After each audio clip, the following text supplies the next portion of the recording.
Students, आज इस video lecture में हम लोग डिस्कस करने जा रहे हैं सॉल्यूशन के लेक्चर 2 के ऊपर जो बिहार बोर्ड में पूछे गए 5 साल के क्वेश्चन एनालिसिस में।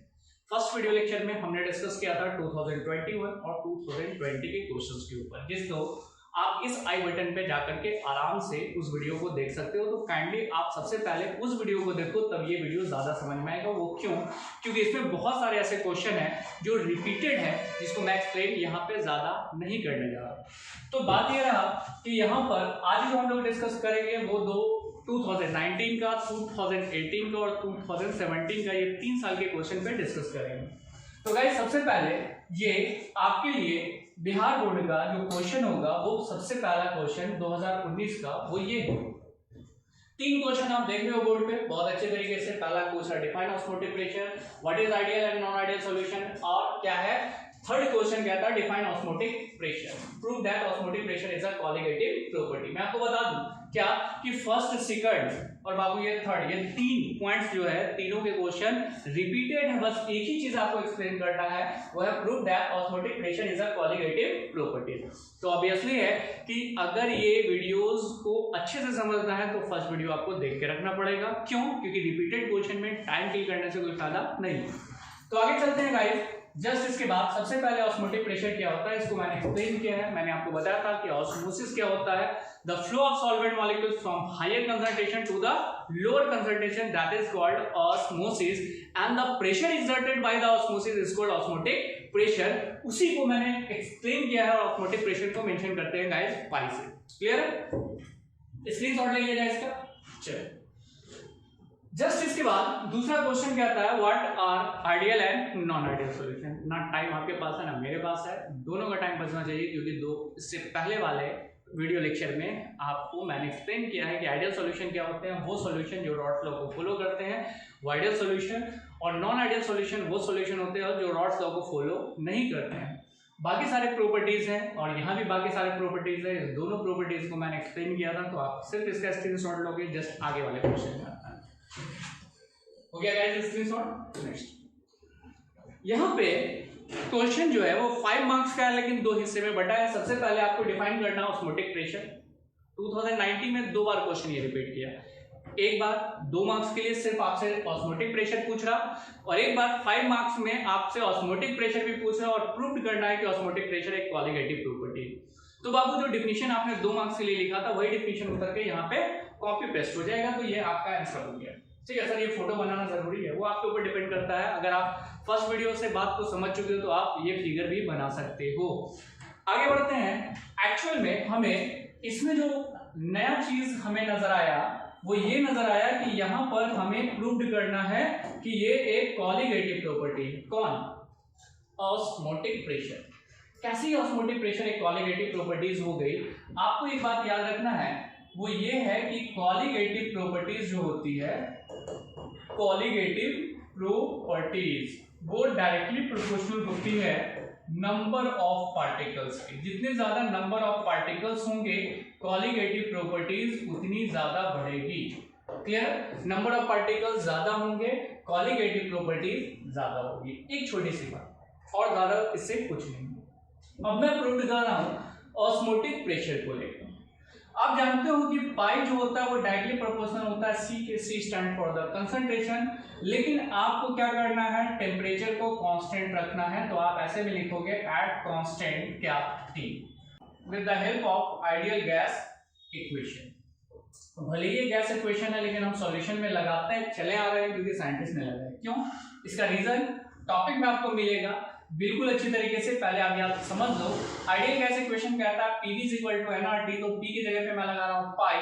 ठीक है, तो यहां पे लिख दूंगा पाई V = क्या गाइस, nRT। आप इसी में आइडियल गैस इक्वेशन में लिखते हो, क्या लिखते हो, PV = nRT, और P यहां पे कौन है, प्रेशर, और प्रेशर कौन है, पाई। पाई मतलब ऑस्मोटिक प्रेशर। बस इतना सा अंतर है और कुछ नहीं। जब इतना सा पता चल गया तो पाई को अपने जगह पे रहने दो, V को उधर भेज दो। V को जब भेज दोगे तो N/VRT होगा, और N/VN मतलब मोल, V इज द वॉल्यूम। चलो, तो पाई जो हुआ वो डायरेक्टली प्रोपोर्शनल हुआ N के। N is the number of moles. आपको इतने बोलने नहीं है बल्कि इतना सा सिर्फ लिखना है, नंबर ऑफ मोल्स। मतलब पाई एक क्या है, ऑस्मोटिक प्रेशर है वो डायरेक्टली प्रोपोर्शनल है एन के। एन का मतलब नंबर ऑफ मोल्स, यानी मोल्स जितने ज्यादा होंगे उतने ज्यादा ऑस्मोटिक प्रेशर होगा। तो ऑस्मोटिक प्रेशर एक कॉलिगेटिव प्रॉपर्टी हुआ। ये आपका कितना सा डेरिवेशन से, छोटे से डेरिवेशन से सॉल्व हुआ वो डेफिनेशन, ये डेरिवेशन दोनों डाला आपने, 5 मार्क्स आपके खाते में। जल्दी से आप इसका स्क्रीनशॉट लेंगे क्योंकि नेक्स्ट ईयर के क्वेश्चन पे हम लोग अब बात करेंगे। चलते हैं गाइस, ये कहानी खत्म 2019 की। अब आ रही है 2018 की। ये 2018 का ये क्वेश्चन है आपके सामने। आप इस वीडियो को पॉज करेंगे, पॉज करके आंसर बनाएंगे और फिर हमसे मिलाएंगे आंसर। चलिए आंसर तो बनाया नहीं होगा लेकिन आंसर मैच करेगा, कौन सा आंसर है। चलो इसको मैं प्रूव कर रहा हूं कि ये ए कैसे आया। आप सवाल समझो, 5% सॉल्यूशन है केन शुगर का।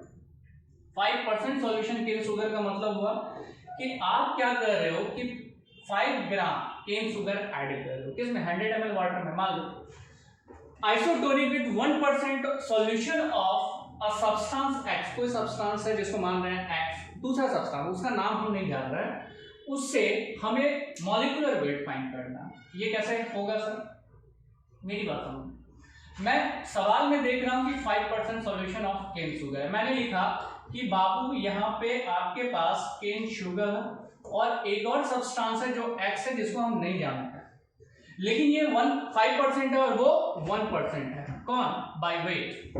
तो 5% को हम 5 ग्राम लिखेंगे आउट ऑफ 100%, और ये क्या हो जाएगा, ये हो जाएगा guys 1 gram. Clear, out of 100 ग्राम। तो ये आपका मान लो वेट हो गया WB, शुगर को WB मान रहे हैं, इसको x को क्या मान लेंगे सर, तो एक काम करते हैं, इसको 1 2 3 से डिनोट करते हैं। क्लियर, 1 2 3 से इसलिए डिनोट कर रहे हैं ताकि आपको समझना ज्यादा आसान हो। इसको W1 मान लेते हैं और इसको मान लेते हैं W2, गिवन वेट।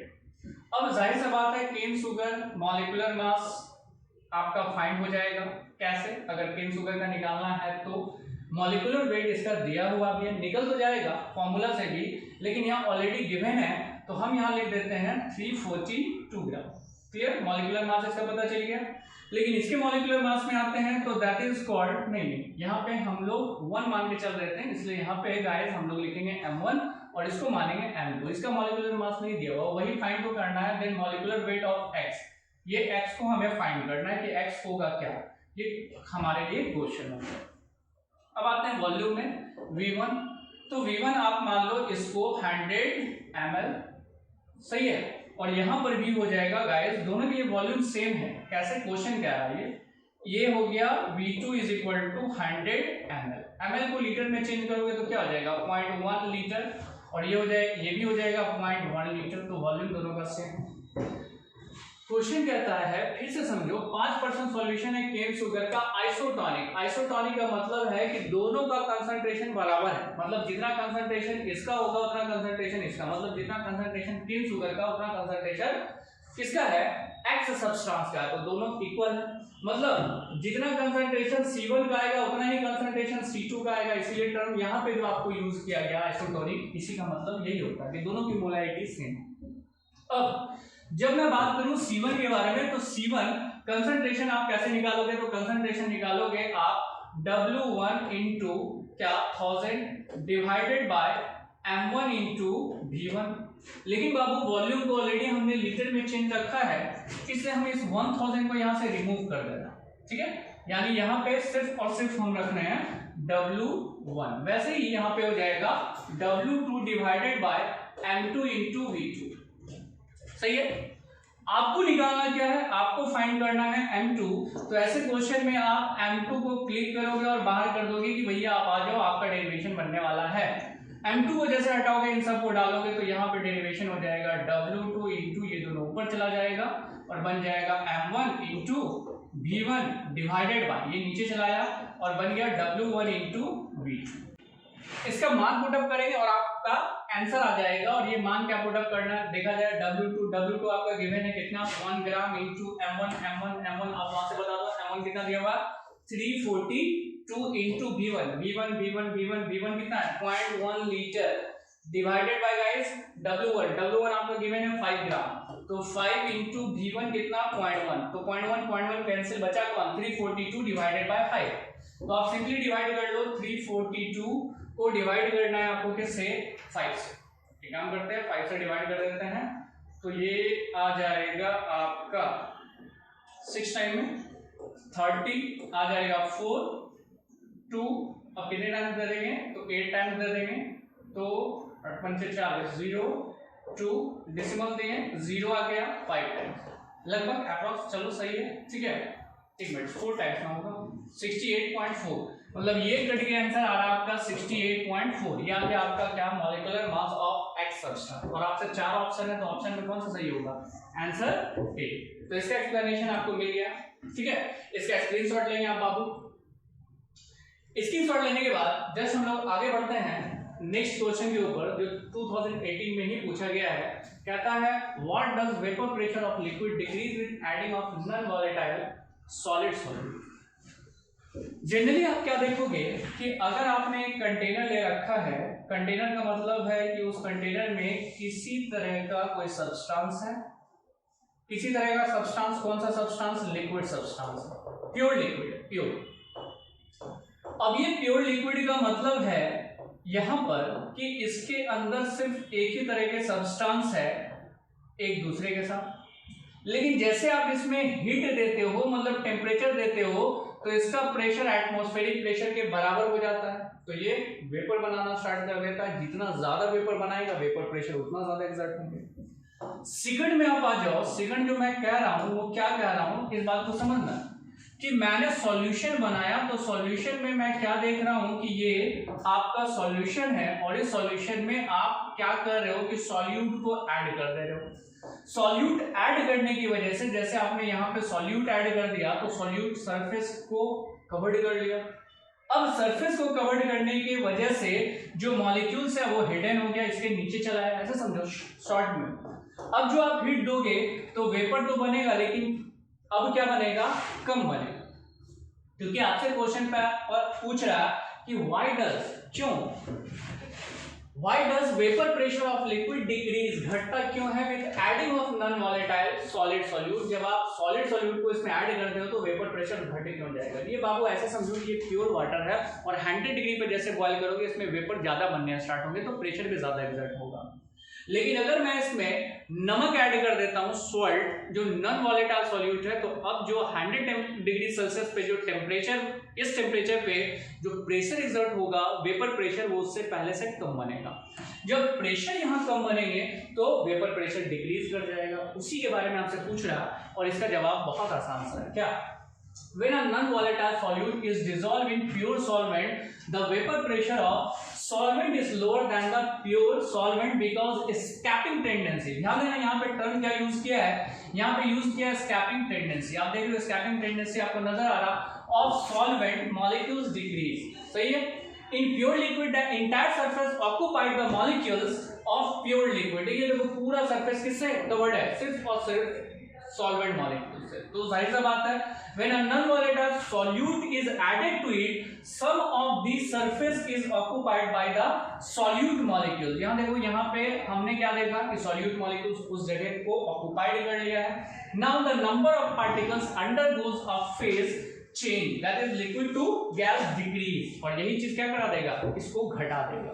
और जैसे ये घटाएगा वेपर प्रेशर यहाँ पे क्या हो जाएगा, रिड्यूस हो जाएगा, कम हो जाएगा। कब, जब आप ऐड करोगे किसको, नॉन वोलेटाइल सॉलिड सॉल्यूट को। ये चीज तो आपको समझाने के लिए था, लेकिन डेफिनेशन आपका यही लिखाएगा। ये आपका क्वेश्चन कंप्लीट। जल्दी से आप इसका स्क्रीनशॉट लेंगे। स्क्रीनशॉट लेने के बाद अगले ईयर के क्वेश्चंस पे डिस्कस करते हैं, शायद 2018। एक मिनट, इससे पहले हम लोग क्वेश्चन 2018 का ही कर रहे थे, तो ये क्वेश्चन जो हो जाएगा आपका वो लास्ट ईयर का क्वेश्चन होगा, मतलब 2017। यहाँ पे मिस्टेक हो गया, 2016 17 2017 कर रहे हैं, ठीक है। चलो 2017 तो आपने कर दिया। अब यहाँ पे क्या करेंगे आप, स्क्रीनशॉट लेंगे। स्क्रीनशॉट लेने के बाद आंसर बनाएंगे। थोड़ा क्वेश्चन आप देख भी रहे हो कि 1 2 3 4 क्वेश्चन है, ये 5 मार्क्स के क्वेश्चन है, 2 ऑब्जेक्टिव क्वेश्चन है। आपका स्क्रीनशॉट हो गया, तो चलते हैं गाइस आंसर के ऊपर। अगर आपने आंसर बना लिया तो चलिए सही है, मिलाया जाए। पहले कहता है which of the following aqua solution should have been highest boiling point. इनमें सबसे ज्यादा बॉइलिंग पॉइंट किसमें होगा, मैंने इससे पहले वाले वीडियो लेक्चर में भी एक्सप्लेन किया, अभी फिर से एक्सप्लेन कर दे रहा हूँ कि हर चीज़ तो सर आप पिछले वीडियो लेक्चर में ही डाल दे रहे हैं। नहीं बाबू, कुछ ऐसी चीज़ें भी आ रही है जो पिछले वीडियो लेक्चर में नहीं थी। जैसे इसको मैंने एक्सप्लेन किया था, मैं आपको फिर से बता देता हूँ। कंसंट्रेशन सबका बराबर है, कंसंट्रेशन से कोई लेना नहीं। अब एक्चुअल में ये जो हमसे पूछ रहा है, बॉइलिंग पॉइंट पूछ रहा है, तो ऐसे केस में ये कॉलीगेटिव प्रॉपर्टीज का हिस्सा बनेगा। ठीक है, किसका? Colligative property. और कॉलीगेटिव प्रॉपर्टीज डिपेंड करता है नंबर ऑफ पार्टिकल्स के ऊपर। सही है। अगर मैं सोडियम हाइड्रोक्साइड को डिसोसिएट करता हूं, मतलब डिसोसिएट मतलब उसका इसको तोड़ दे रहा हूं, जैसे मैं इसे तोड़ता हूं तो ये बनता है Na+ और OH मैन। ठीक। लेकिन अगर मैं सोडियम सल्फेट को डिसोसिएट करता हूं Na2SO4, तो आप यहां पे देखोगे ये टूटेगा, 2 मॉलिक्यूल्स कौन? Na+ SO4 minus. यहां पे बाबू पार्टिकल्स, एक केटाइन एक एनायन बन रहे हैं, तो 2 पार्टिकल्स। यहां पर अगर आप देखोगे तो 2 क्या बन रहे हैं? केटाइन और एक एनायन, मतलब पार्टिकल्स कितने हैं? 3। आगे भी आप देख लो। सर ये तो सबसे ज्यादा ना बनाएगा। नहीं बाबू, ये ज्यादा नहीं बनाएगा, नंबर ऑफ आयंस आपको गिनने हैं। जैसे ये डिसोसिएट करेगा, ये डिसोसिएट करके सबसे पहले अमोनियम में और बाबू दूसरा नाइट्रेट में डिसोसिएट करेगा। तो यहाँ पे एक पार्टिकल्स है, तो टोटल नंबर ऑफ पार्टिकल्स कितना हो गया? 2। और वैसे ही पोटासियम नाइट्रेट है, तो पोटासियम नाइट्रेट भी डिसोसिएट करेगा, तो ये बनाएगा बाबू K+ और NO3-, मतलब यहाँ भी पार्टिकल्स कितने हो गए? 2। तो सबसे ज्यादा नंबर ऑफ पार्टिकल्स मुझे अगर दिख रहा है किसी में डिसोसिएट होने के बाद, तो वो है 3। और 3 में मैंने क्या कहा कि कॉलीगेटिव प्रॉपर्टीज जो होती है वो डायरेक्टली प्रोपोर्शनल होती है नंबर ऑफ पार्टिकल्स के। और यहाँ पे depression in freezing point, elevation of boiling points, ठीक है, इस तरह के जो भी कॉलीगेटिव प्रॉपर्टीज होते हैं वो पार्टिकल्स के ऊपर डिपेंड करते हैं। तो आंसर क्या हो जाएगा गाइस? आंसर हो जाएगा बी। आप इसका स्क्रीनशॉट लेंगे जल्दी में। हो गया?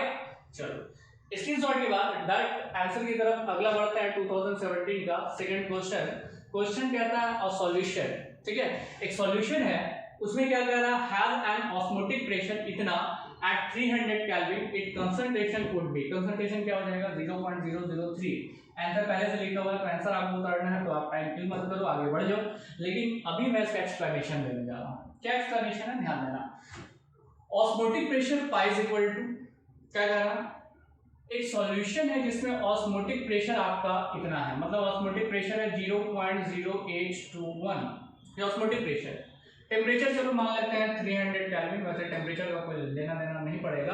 कहता है इट्स कंसंट्रेशन वुड बी, उसका कंसंट्रेशन क्या होगा? आप अगर बात करते हो तो पाई इज इक्वल टू होता है गाइस CRT, और आपसे C पूछ रहा, मतलब कंसंट्रेशन। अब आप सोचो कि pi is equal to CRT है, तो अगर आपको C निकालना है, क्या निकालना है? C निकालना है, तो यहां पर क्या हो जाएगा? पाई/RT। चलिए सर, ये तो होगा। पाई का तो मान दिया हुआ 0.0821, पुट अप कर देंगे। टेम्परेचर भी दिया हुआ है, बचा कौन? R यूनिवर्सल गैस कांस्टेंट है। आप यहां पे ध्यान देना कि यूनिवर्सल गैस कांस्टेंट ATM में है, तो ये इसका मान हो जाएगा, R का मान, यूनिवर्सल गैस कांस्टेंट का मान है 0.0821 litre ATM mole inverse kelvin inverse, ये इसका यूनिट होता है। और बेटा ये R जो है ये हमेशा हमेशा हमेशा कांस्टेंट रहेगा। R का मान कितना? 0.0821। तो सर वही चीज तो है। नहीं, ये क्वेश्चन में दिया हुआ, ये पाई दिया हुआ, पाई 5 भी हो सकता है, 3 भी हो सकता है, 2 भी हो सकता है, 1 भी हो सकता है, लेकिन R कांस्टेंट रहेगा। क्लियर? तो मैं पुट अप करता हूं, तो सर ज्यादा आसान हो गया ना, ये 0.821 डिवाइडेड बाय 0.0821 इनटू 300, इससे ये गया कट, बचा क्या? बचा 1/300। तो 300 को 1 से डिवाइड कर दोगे, नहीं खाएगा, 0.0 दोगे, 2 0 बैठाओगे, 3 टाइम्स खा जाएगा। ठीक है, 300। तो आंसर क्या बन जाएगा? आंसर बन जाएगा D। क्लियर हो गया? चलो, अब इसका स्क्रीनशॉट हम लेंगे जल्दी में, क्योंकि आंसर आपका आ चुका है, मैच कर चुका है। अगले क्वेश्चन की तरफ बढ़ते हैं हम लोग स्क्रीनशॉट के बाद। नेक्स्ट क्वेश्चन 2017 का जो कह रहा है azeotropic mixture of HCl and water have. बाबू इसका डायरेक्ट आंसर आपको ये याद रखना पड़ेगा कि 20.2% HCl। Sir how it's possible? Azeotropic mixture दो के सॉल्यूशन को मिलाकर हम लोग करते हैं। अब इसमें भी एजियोट्रॉपिक मिक्सचर होता है 2 तरह के, लेकिन यहाँ पे जो एजियोट्रॉपिक मिक्सचर आपसे पूछ रहा वो आपका एजियोट्रॉपिक मिक्सचर एसिड का और वाटर का पूछ रहा हूँ। ये क्या है, इसका एक्सप्लेनेशन बड़ा है, ये कोई न्यूमेरिकल्स नहीं है, ये एक डाटा बेस्ड क्वेश्चन है कि कितना % हाइड्रोक्लोरिक एसिड और कितना % वाटर मिलाएंगे जो हमारा एजियोट्रॉपिक मिक्सचर होगा। तो याद रखना यहाँ पर 22.2% हाइड्रोक्लोरिक एसिड होता है और रिमेनिंग वाटर होता है। इस दोनों को मिला करके जो सॉल्यूशन हम रेडी करते हैं वो कहलाता है एजियोट्रॉपिक मिक्सचर। ठीक है, तो ये रिमाइंबर मतलब याद रखने वाला क्वेश्चन है डी। क्लियर, चलो आगे आते हैं। कहता है what do you mean by term depression in freezing points. आप क्या समझते हैं किस चीज से, डिप्रेशन इन फ्रीजिंग पॉइंट से। बात को आप समझोगे यहाँ पे, क्योंकि यहाँ पे लॉजिक है और ये लॉजिक समझ गए तो क्वेश्चन का ये डिफिनीशन आपका कंप्लीट। ये मान के चलो मेरे पास प्योर वाटर है, ठीक है, प्योर वाटर, और ये प्योर वाटर का फ्रीजिंग पॉइंट 0 डिग्री है, मतलब 0 डिग्री पे ये क्या हो जाएगा, बर्फ में चेंज हो जाएगा, प्रेशर में कोई चेंजेस नहीं आएगा, याद रखेंगे आप। लिक्विड से सॉलिड में चेंज होगा, मतलब आपको टेम्परेचर चाहिए 0 डिग्री सेल्सियस। अब इससे प्रोसेस मिले इस तरह के फ्रीजिंग पॉइंट्स को प्योर जब होता है तो उसको डिनोट करते हैं TF नॉट से। अब गाइस मैं कर क्या रहा हूं कि इसी प्योर वाटर में मैं थोड़ा सॉल्यूट ऐड कर दे रहा हूं। जैसे मैं सॉल्यूट ऐड करूंगा तो अब ये भी फ्रीज तो करेगा, इसके फ्रीजिंग पॉइंट्स को हम कहेंगे TF। एक मिनट, इसके फ्रीजिंग पॉइंट्स को हम मेंशन करेंगे TF से। TF जो है वो फ्रीजिंग पॉइंट है सॉल्यूशन का और TF नॉट फ्रीजिंग पॉइंट है प्योर सॉल्वेंट का। लेकिन जैसे आपने सॉल्यूट ऐड किया तो अब ये 0 डिग्री पे फ्रीज नहीं करेगा, 1 डिग्री पे भी फ्रीज नहीं करेगा, उल्टा होगा। उल्टा कहने का मतलब है कि इसका फ्रीजिंग पॉइंट घट के माइनस में चला जाएगा, -1 डिग्री सेल्सियस, अगर आप माइनस में कर रहे हो तो। लेकिन आपको पता है कि न्यूमेरिकल्स वैल्यू में डिग्री सेल्सियस का इस्तेमाल नहीं होता बल्कि केल्विन का होता है। अगर मैं कहूं कि ये 273 केल्विन में क्या हो रहा, फ्रीज कर जा रहा, कौन, प्योर वाटर। लेकिन अगर आप सॉल्यूशन में आओगे तो मान के चलो ये 272 केल्विन पे फ्रीज कर रहा, तो देखो 273 उसका ज्यादा है, प्योर सॉल्वेंट और सॉल्यूशन का क्या हो गया, कम हो गया। तो इस दोनों में आप कह सकते हो कि TF नॉट ग्रेटर है किससे, TF से, और जो भी घटा है उसको आप क्या लिखोगे, del TF is equal to TF not minus TF। इसी को एक्सप्लेन कर देना। कैसे एक्सप्लेन करना है, यहाँ पे लिखा हुआ है कि freezing point differentiation refers to the lowering the freezing points of solvent upon the adding of solute. जैसे आप सॉल्यूट ऐड करते हो उसका फ्रीजिंग पॉइंट घट जाता है, घटता हुआ आपको दिख रहा होगा। This is due to freezing points is a colligative property. इसके पीछे कारण क्या है, क्योंकि फ्रीजिंग पॉइंट्स जो है वो भी एक कॉलिगेटिव प्रॉपर्टीज है और ये नंबर ऑफ पार्टिकल्स के ऊपर डिपेंड करता है। Which adding of solute increase the number of solute particles resulting depression in freezing point. बाबू अगर इसमें अभी मान के चलो कितने डिग्री कितने केल्विन का टेम्परेचर आएगा, 1 केल्विन का, आप क्या करोगे कि और ज्यादा सॉल्यूट अगर इसमें मिला दिए, ज्यादा से ज्यादा सॉल्यूट मिलाओगे तो फ्रीजिंग पॉइंट्स और ज्यादा घट जाएगा, मतलब 272 से कितना जाएगा, 270 आ जाएगा। इतना सही एक्सप्लेनेशन था। इसमें एक पॉइंट अभी आपने क्लियर किया, क्या, what do you mean by term depression in freezing points. लेकिन इसमें भी एक चीज बचा हुआ, state rods of depression of freezing points, how it is useful in determine molecular weight of a non-volatile and non-electrolyte solute। इसको याद रखना, अभी डेरिवेशन में हमें काम देगा। जल्दी से आप इसका स्क्रीनशॉट लो, हो गया। लास्ट अब हम लोग इसी में डिटरमाइन करेंगे molecular weight of a non volatile solute के बारे में। फ्रीजिंग पॉइंट्स तो अभी आप समझ गए, और फ्रीजिंग पॉइंट्स क्या होता है मैं इसको अभी फिर से आपको यहाँ पर लिख के बता देता हूँ। बाबू ये TF नॉट है, मतलब फ्रीजिंग पॉइंट्स है ऑफ किसका, प्योर सॉल्वेंट का। सही है सर, चलो प्योर सॉल्वेंट का ये क्या है, फ्रीजिंग पॉइंट्स है। वैसे ही अगर मैं बात करूं तो TF क्या आता है, फ्रीजिंग पॉइंट्स ऑफ किसका, सॉल्यूशन का। आपको मैंने बताया था अभी जस्ट कि TF नॉट जो होगा वो ज्यादा होगा किससे, TF से। अब इस दोनों के बीच का अगर डिफरेंसेस बात करते हैं डेल TF, तो क्या हो जाएगा, TF नॉट माइनस TF। अब इसको डिराइव्ड में करने जा रहा हूं, तो डिराइव्ड में लिखूंगा del TF is directly proportional to the m का मतलब होता है मोलैलिटी। क्योंकि आप जानते हो कि मोलैलिटी का मतलब होता है WB into 1000 divided bye MB into WA। इसको मैं इस जगह पे डाल दूं, लेकिन डायरेक्टली प्रोपोर्शनल को हटाना है तो कांस्टेंट वैल्यू डालना पड़ेगा। तो यहाँ पे हम लोग कांस्टेंट वैल्यू लगा देते हैं kf इंटू एम। ओवरऑल आपका डेरिवेशन बन के आ जाएगा डेल टी एफ के एफ। एम की जगह पे आप इस वैल्यू को पुटअप कर दो। जैसे इस वैल्यू को पुटअप करोगे आपका डेरिवेशन होगा W B into 1000 divided by guys M B into W A. आप क्या करो, एम बी को बाहर कर दो। मॉलिक्यूलर मास कैसे डिटरमाइन करोगे, यही ना आपसे पूछना। M B del T F को यहाँ डाल दो, K F into W B into 1000 divided by यहाँ पे क्या हो जाएगा del T F into W A. मतलब आपने डिटरमाइन कर दिया कि मॉलिक्यूलर मास आप कैसे डिटरमाइन करोगे। Determine the molecular weight of non volatile solute with the help of क्या, डिप्लीशन इन फ्रीजिंग पॉइंट्स। यही है, इतना सा डेरिवेशन आपको कराना है और आपका आंसर 5 नंबर का, और उसके साथ साथ वो डेफिनेशन भी लिखना है के साथ आपका 5 मार्क्स कंप्लीट होगा। हो गया गाइस? चलो यहाँ से आप तो स्क्रीनशॉट ले ही चुके होंगे आई थिंक सो, ठीक है। नहीं है तो ले लेना, थोड़ा सा पीछे कर करके रखा हुआ कुछ नहीं है। आज हम लोग इस वीडियो लेक्चर को यहीं खत्म करते हैं, क्योंकि 5 साल का ये एनालिसिस आपका आज का खत्म होता है। कौन से चैप्टर का? सॉल्यूशन का।